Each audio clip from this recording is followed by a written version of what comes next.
How's it going, everybody? Welcome back to my channel. Thanks for joining me today.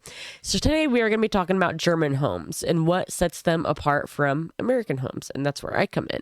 This video is called German Homes, How the Germans Live and Meet the Germans. So it's going to be everything about that. So if you want to hear about that, make sure you stick around. Here we go. Did you know that in German addresses, the street name comes first and then the number, and the postcode or zip code comes before the city? And check out the doorbells, no numbers. Instead, they're labelled with the surnames of the people living there, which strikes me as slightly unusual for this privacy-loving nation. Anyway, for today... Oh. For a split second, I thought they were mailboxes. I thought she said doorbell, and I'm like, wait a minute. That's weird. We don't have those around here. I've never rang a doorbell like that in my life, ever. And again, I think that's really weird that Germany has the names on them because their privacy policies are really strict. Really strict. So that's crazy to me. We're at home with the Germans.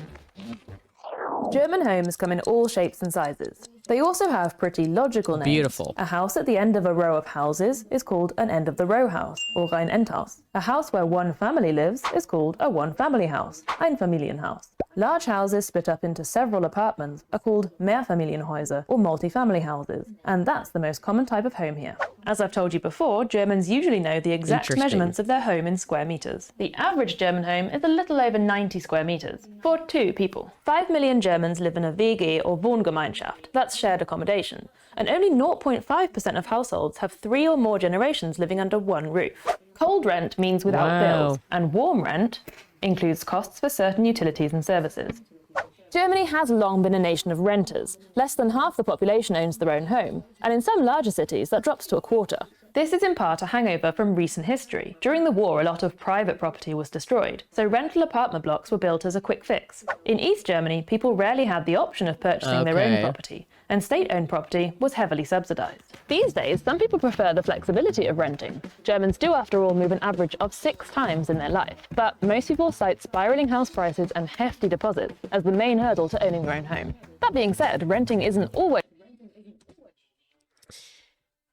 See, that's one thing that bothers me about renting is I feel like the money's going towards nothing, if that makes any sense. Like, I guess, like, I'm just always going to have to pay that much every single month for the rest of my life. That's how I'm thinking about it, versus just getting a loan from a bank or something and putting it down on a house and then paying the bank back, and they do little mortgages to where it's like it's affordable. Like so my 3-bedroom, I have a 3-bedroom home. It's actually owned by my mom, and my rent is $525, which is really cheap for around here. But that's not including any utilities at all. So I pay $525 a month, and then on top of electric, gas, water, trash, internet. I think that's it. But it's a particularly cheap alternative. In Munich, renters are shelling out around 17 euros per...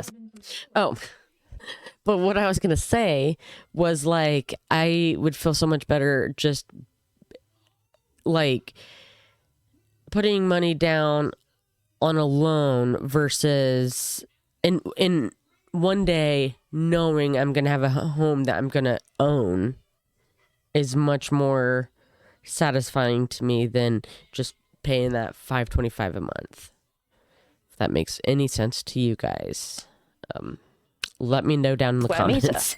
Berlin has introduced a controversial 5-year rent freeze to try and get its prices under control. And some people are getting creative, shunning traditional living models in favor of houseboats, camper vans, communal living projects, or tiny houses. Ein Tiny House ist ein kleines Häuschen, meistens aus Holz gebaut, zwischen 10 und 20 Quadratmeter auf Rädern, auf einem Pkw-Anhänger. Ist aber auch eine Bewegung. Ja, ist eine Bewegung, die vor ungefähr 15 Jahren in Kalifornien in den USA eingesetzt hat. Und wie ist es dann nach Deutschland gekommen? In Deutschland gab es ja schon immer durch diese Kleingärten eine Tiny House Affinität. Deutsche und auch Holländer, die ja sehr viel Camping machen und Caravaning, die haben eine hohe Sympathie für kleine Räume. Welche Vorteile bietet ein Tiny House? Wenn wir nicht mehr.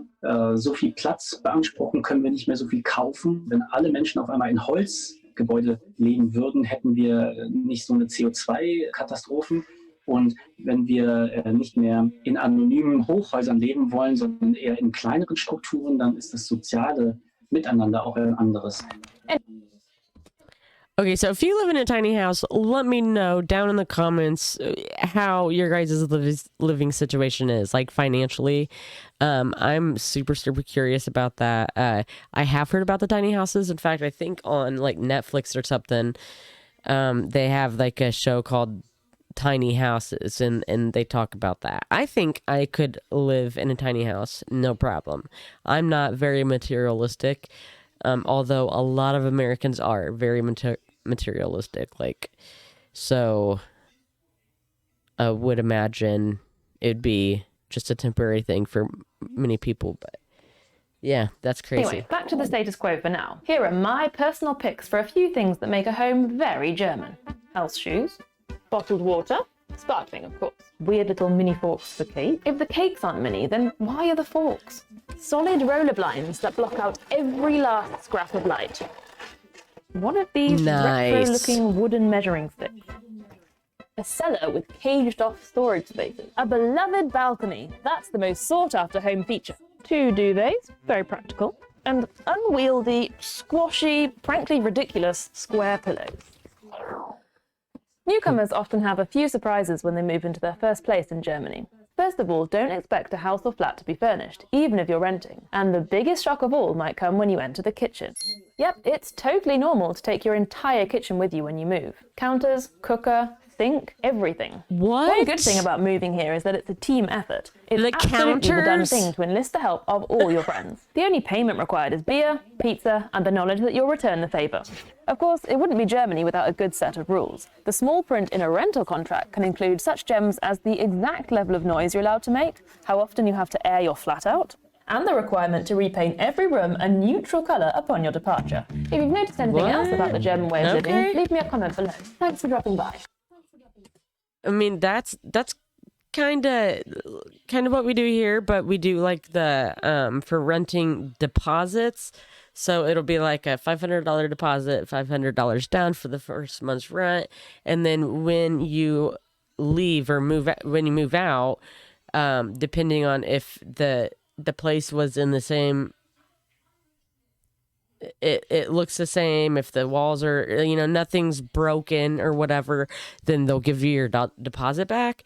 But if you don't, if you just leave it looking like crap, then they keep the deposit and they hire somebody to do it themselves. So yeah, that's very, very interesting. I'm going to look more into that. I really want to do a video on like the American home, because I know looking at like other countries and stuff, I don't see like little things that Americans do. Like we hoard the plastic bags from the grocery stores, and what else? There's just, I know there's more stuff if I think a little bit harder, but yeah, that's entertaining. If anybody has any comments, put them down in the comments below. I will be down there waiting. So thanks for watching, and if you like the video, don't forget to like and subscribe. I really appreciate it. It means a lot. Have a good day, guys. Bye.